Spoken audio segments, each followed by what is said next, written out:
Hello and welcome to Midday Report here on TVP World. I'm Marie Cato. According to the latest reports, Ukraine launched a successful strike on the Russian Volgograd oil refinery, which is located 450 kilometers from the Ukrainian front line. This attack is part of Kyiv's ongoing campaign to bring down Moscow's sources of revenue, which are used to finance the ongoing war. According to the region's governor, Andrei Bocharov, a residential building and several homes were damaged in the attacks, which killed one person. Let's go to our correspondent in Kyiv, Oz Katerji. Good afternoon, Oz. Please tell us about the significance of these Ukrainian strikes on Russian oil facilities. Good afternoon. Well, the Ukrainians insist that this campaign targeting Russia's oil facilities is important to crippling Russia's war effort. Ukraine claims that Russia uses that oil revenue to finance Russia's war effort here in Ukraine. So the Ukrainians, again, successfully targeting another oil facility, this time in Volgograd, as you said, hundreds of kilometers away from the Ukrainian border.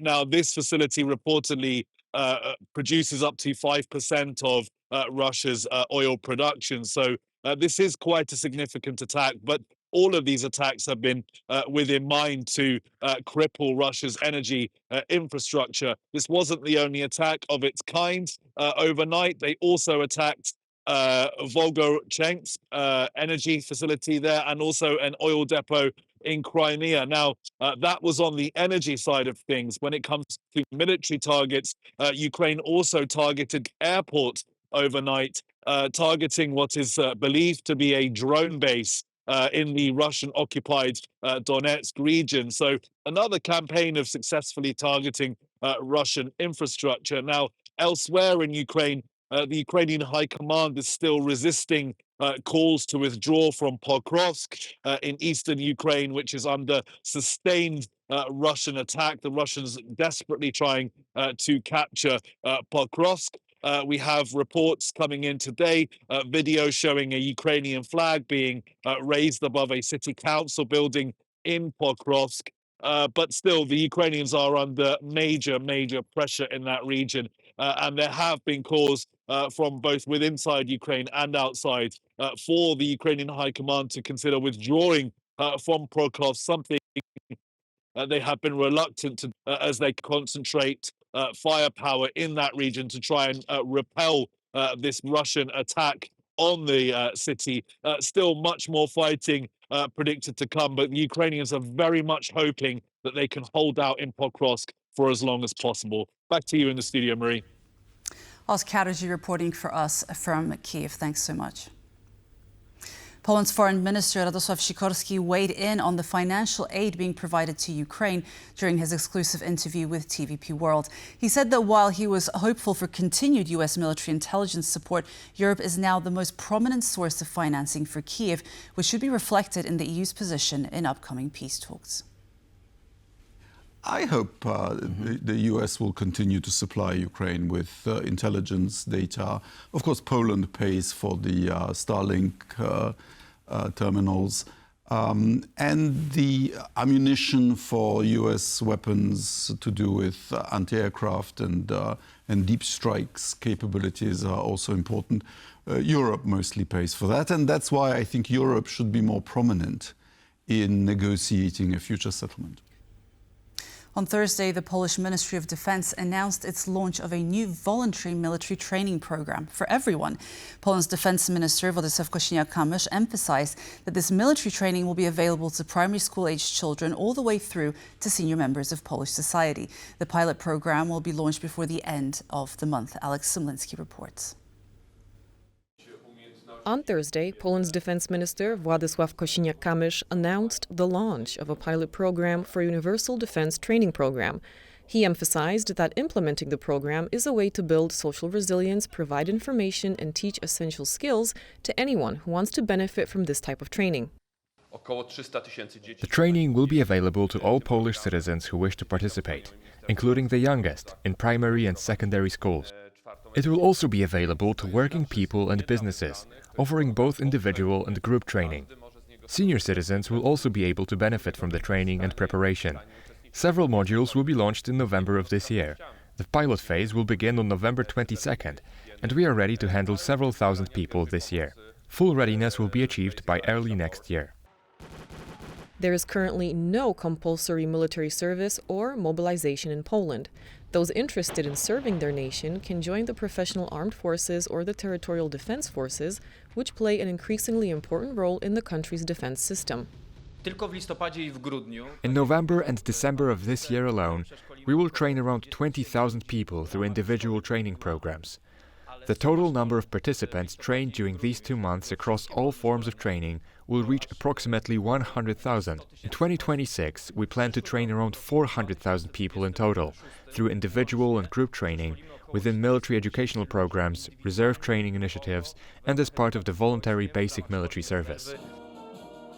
Poland has approximately 210,000 soldiers, that's counting professional soldiers and those in voluntary basic military service, and almost 37,000 of those who are in the territorial defense forces. With the government inviting citizens to take part in the voluntary nationwide military training scheme, what do everyday people think about this initiative? Most feel a sense of duty and readiness to step up. It's an interesting idea. I think everyone should know how to defend themselves in some way. I know how to shoot, so it will be not a problem for me, but maybe I'm too old, to be honest, for such training. Maybe I'll sign up. I think it's a really good idea. Good times tend to make people weaker, and I believe what we're doing now with the military comes at exactly the right time. I'm in favor of it, because a bit of discipline and basic knowledge would do everyone good. If it were possible to take part in the training during work hours, I would gladly take that opportunity.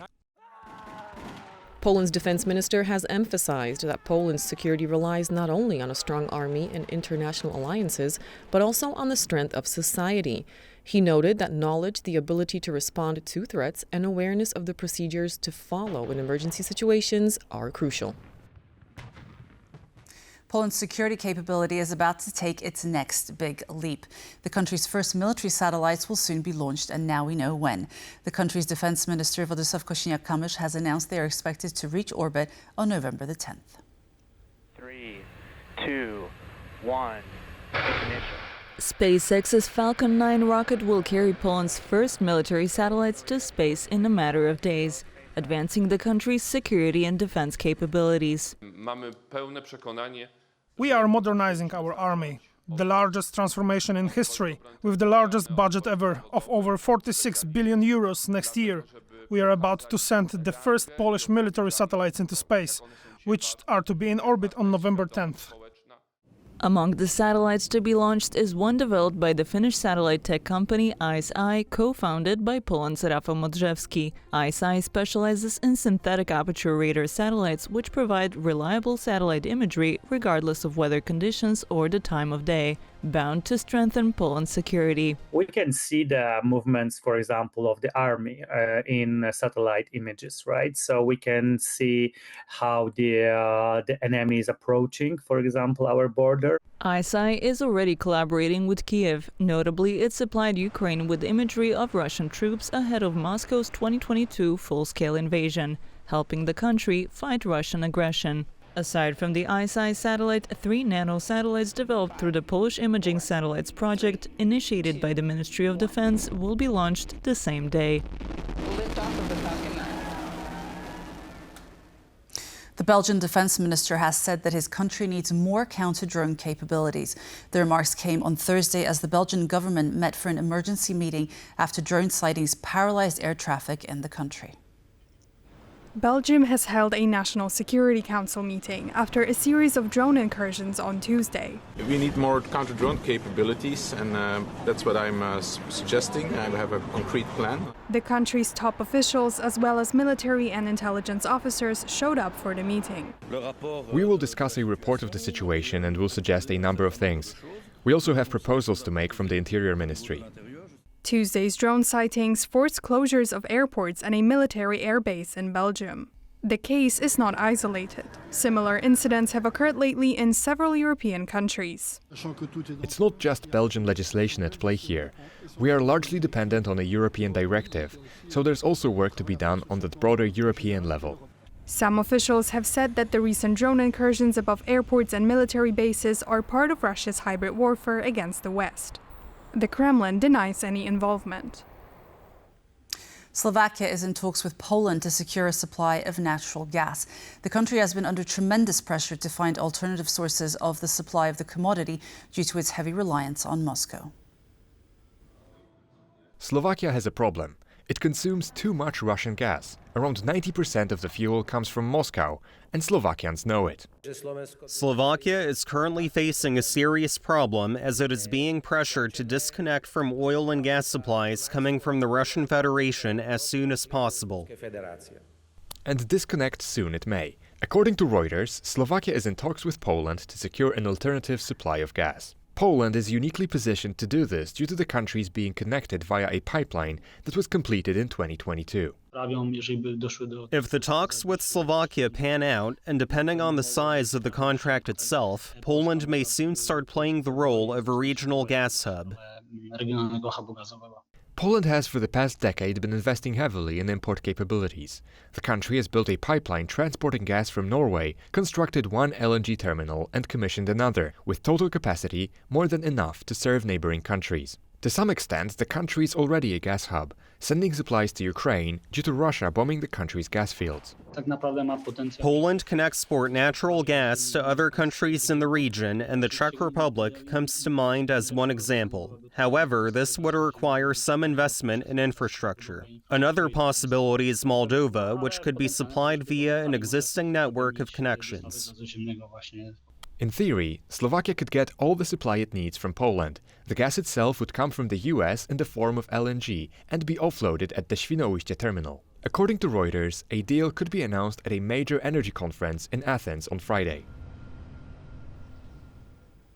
Tensions are rising in Latvia as the country's parliament toys with the idea of opting out of the Istanbul Convention, a human rights treaty established by the Council of Europe. The purpose of the convention is to prevent violence, protect the vulnerable, and hold perpetrators to account. Turkey is an example of the country that left the convention some time ago, and now Latvia seems to want to follow suit. Latvia's storm over the Istanbul Convention is spilling into the streets.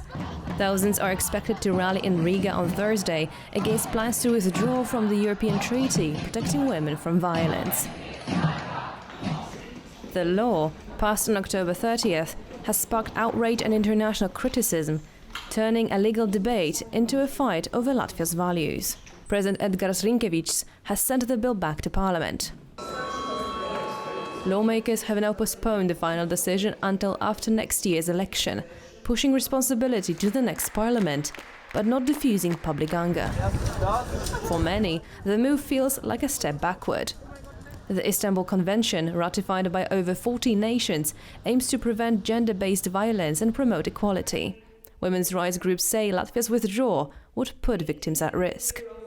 I think it's going to be honestly unprecedented since the times of the national awakening in the 90s, because Latvians do not protest very often. We're a very reserved nation that doesn't often go and take to the streets. So we think there's going to be many thousands of people outside today. Prime Minister Evika Silina warned earlier this week that the issue is dividing not only society, but the coalition itself. I think responsibility really lies with those who started all of this. They calculated very well when to initiate it during the budget process, to agitate society, to topple the government. That's not even being hidden anymore. A treaty meant to protect women has become a test of power and what kind of country Latvia wants to be. France is pushing the European Union to launch a formal investigation into Chinese online fast fashion retailer Shein. The request was triggered by a recent scandal where childlike sex dolls were being sold on the platform. The scandal sparked protests across Paris, where Shein recently opened its first store in the world. Paris banned Shein following the scandal. The company has since halted the sales of all sex dolls. But French authorities are insistent, with French Foreign Minister Jean-Noël Barrot saying, quote, "The platform is evidently in breach of European legislation." French ministers have written a letter to the European Commission calling for the investigation. The European Commission confirmed it has received the note and is in contact with Shein representatives, but has also communicated that it does not intend to ban or suspend any platform block-wide. The European Commission is already investigating Shein's rival Temu over the sale of illegal products on its platform. French authorities are separately investigating Shein, Temu, AliExpress and Wish for failing to prevent minors from accessing pornographic content via their websites.